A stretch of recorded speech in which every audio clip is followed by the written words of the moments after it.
मागील व्हिडिओमध्ये आपण एक्सप्लोर केलं मालवण शहर. शहरामधील काही पर्यटन स्थळे, समुद्री किनारे, मालवणी जेवण आणि बरंच काही पाहिलं, अनुभवलं. या भागात आपण भेट देणार आहोत प्रसिद्ध व हॅपनिंग अशा मालवणच्या तारकर्ली बीचला आणि तारकर्ली जवळ असलेल्या काही सुंदर समुद्री किनाऱ्यांना.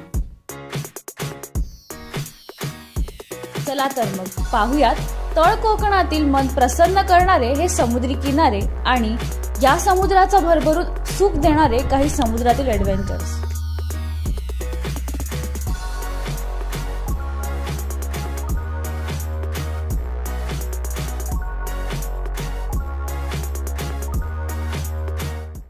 गुड मॉर्निंग मित्रांनो, मी साक्षी दळवी आणि तुमचं आपल्या यूट्यूब चॅनलवर पुन्हा एकदा स्वागत आहे.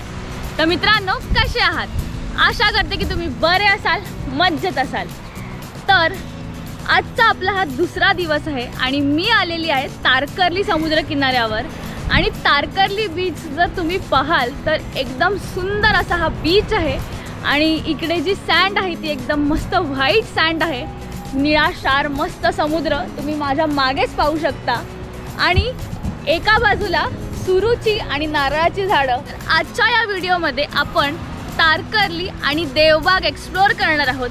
इथे आपल्याला काय काय पाहायला मिळेल, काय ॲक्टिव्हिटीज वगैरे होतात, तर हे सगळं आज आपण ह्या व्हिडिओमध्ये पाहणार आहोत. तर मित्रांनो, व्हिडिओ शेवटपर्यंत नक्की पहा. आत्ता मी जिथे आहे ते माझ्या होमस्टेपासून थोडंसंच लांब आहे. तारकर्लीमध्येच मी होमस्टे घेतलेला आहे आणि आत्ता मी जाणार आहे समुद्र किनाऱ्यावर.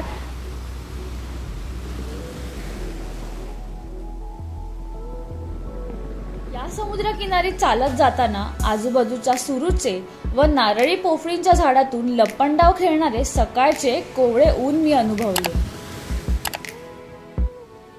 व समोर आल्यावर दिसतो तो लांबलचक समुद्री किनारा, क्रिस्टल क्लिअर निळेशार पाणी.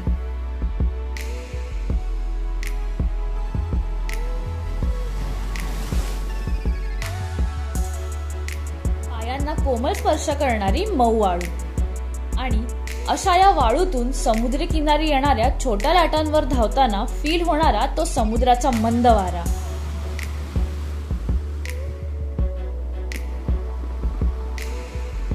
समोर क्षितिजापर्यंत पसरलेला समुद्री किनारा आणि अशा या तारकर्ली बीचवर मंत्रमुग्ध झालेली मी. स्वर्ग यापेक्षा काही वेगळा असतो का?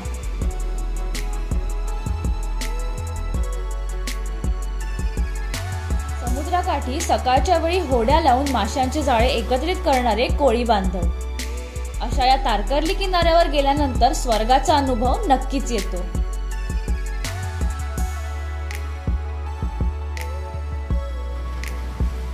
सकाळची वेळ आहे आणि चहा नाश्ता तर झालाच पाहिजे. तर आता इकडे एक छोटंसं रेस्टॉरंट आहे, तर आता आपण तिकडे चहा पिऊन घेऊयात. तर चला.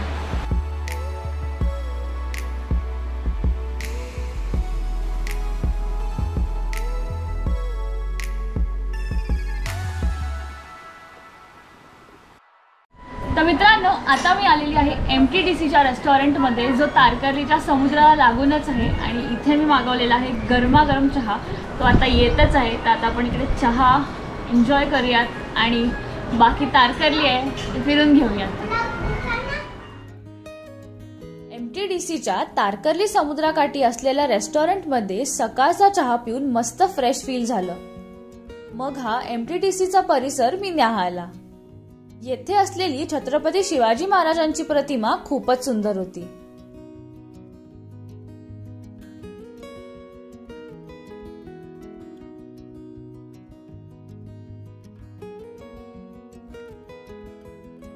तारकर्ली फेमस आहे स्कुबा डायव्हिंगसाठी. तसेच या Indian institute of scuba diving and aquatic sports ISDA ही भारतातील पहिली स्कुबा डायव्हिंग स्कूल आहे, जी तारकर्ली बीच जवळ अरबी समुद्राचे चित्तथरारक दृश्य देते.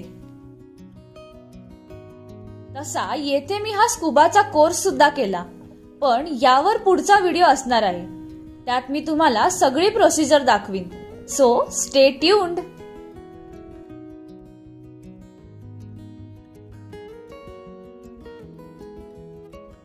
MTDC मधून निघून मी आली माझ्या आजच्या स्टे असलेल्या हॉटेलमध्ये. तारकर्लीच्या समुद्रकिनारी हा समुद्र रिसॉर्ट असून तारकर्लीमध्ये स्टेसाठी एक छान बजेट फ्रेंडली ऑप्शन आहे.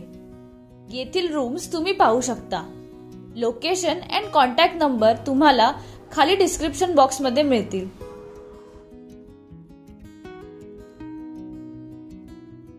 तर दुसऱ्या दिवशी पहाटे उठून मी निघाली आपल्या पुढच्या डेस्टिनेशनसाठी. अर्ली मॉर्निंग सनराईज पाहत मी वेंगुर्ल्यात पोहोचली. निवती हे वेंगुर्ला शहरातील गाव आहे, जे तारकर्ली पासून बाय रोड अप्रॉक्सिमेटली 25 किलोमीटर्स आहे.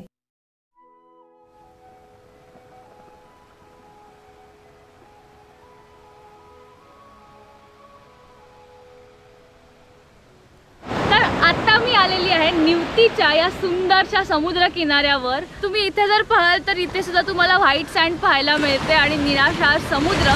आणि निवती फेमस आहे इकडच्या समुद्र किनाऱ्यासाठी. आणि निवतीचा जो किल्ला आहे तो इकडे वरच आहे, तुम्ही माझ्या मागे पाहू शकता.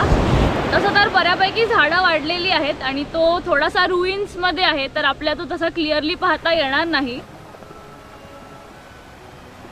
बरेच समुद्री किनारे पाहिले, पण निवती हा संपूर्ण कोकणातील सर्वात सुंदर समुद्री किनारा आहे. निसर्गाचा भरभरून देणगी असणारा समुद्र एवढा नितळ स्वच्छ आहे की पाण्यातील दृश्य अगदी साध्या डोळ्यांनी न्याहाळता येते. एका बाजूला सूर्यकिरणांनी सोनेरी दिसणारे निवतीचे डोंगर व गावच्या पश्चिमेला असलेला निवती किल्ला, किनाऱ्यावर असलेल्या नारळी पोफळींच्या बागा आणि त्यात असलेली हॉर्नबिल्सची घरटी, हे दृश्य पाहून मन थक्कच होते. निवती हे ठिकाण नुसतं बीच नाही तर येथे असलेल्या निवती किल्ल्यामुळे सुद्धा ओळखलं जातं. निवती गावातून छोटा रस्ता माथ्याकडे येतो. चढ पार केला की दक्षिणेकडे दिसतो निवतीचा अनटच समुद्र आणि त्यावरील खडकांची नक्षी. समोरच गोल्डन रॉक्स आहेत, आता मी तिथे जाते आहे.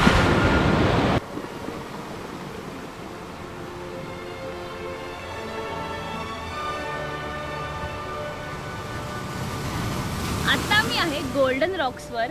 आणि हे जे गोल्डन रॉक्स जर तुम्ही पाहिले तर हे खरोखरचे गोल्डन कलरचे आहेत. आणि तुम्ही पाहू शकता ह्या रॉक्सचा कलरच तसा आहे, म्हणून ह्याला गोल्डन रॉक्स म्हटलं जातं. निवतीला जर आपण पाहिलं तर बरेचसे जे डोंगर आहेत ते ह्याच रंगाचे आहेत, म्हणून ह्या जागेला गोल्डन रॉक बीच सुद्धा म्हटलं जातं.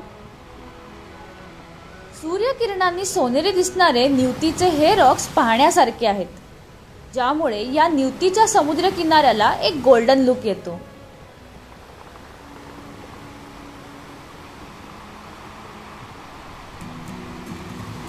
देवबाग हे मालवण पासून 12 किलोमीटरवर तर तारकर्ली पासून 6 किलोमीटर अंतरावर असून हे इथले शेवटचे पॉइंट आहे. देवबाग या नावाचा अर्थ देवाची बाग आणि अशा या सुंदर नावाच्या सुंदर जागेवर रस्त्यातून जाताना बरीच मंदिरे पाहायला मिळतात, त्यामुळे येथे जाताना मन प्रसन्न होते.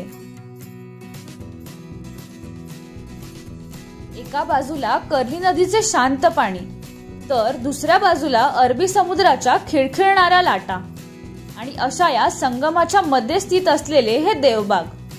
खरोखरच निसर्गाचे वरदान असलेली ही जागा मोहात पाडणारी आहे.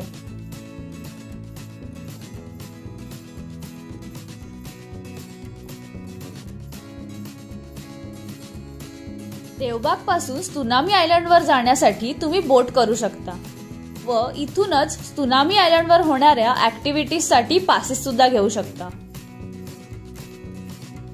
तर मित्रांनो, देवबागचा हा जो बीच आहे तो तारकर्ली पासून काही 7-8 किलोमीटरच आहे. इथे एसटी बसेस सुद्धा येतात आणि मी आता ज्या पॉइंटला आहे तो देवबागचा शेवटचा पॉइंट आहे आणि तसंच आपल्या व्हिडिओचा सुद्धा शेवट आहे. तर तुम्हाला हा व्हिडिओ कसा वाटला कमेंट करून नक्की कळवा. जर व्हिडिओ आवडला असेल तर नक्की लाईक करा आणि असेच पर्यटन स्थळे आणि गडकिल्ले पाहण्यासाठी चॅनलला नक्की सबस्क्राईब करा. आणि हो, जी बेल आयकन आहे ती प्रेस करायला विसरू नका, म्हणजे चॅनलचे जे पुढचे अपडेट्स आहेत ते तुम्हाला येतील. तर भेटूया पुढच्या व्हिडिओमध्ये. धन्यवाद.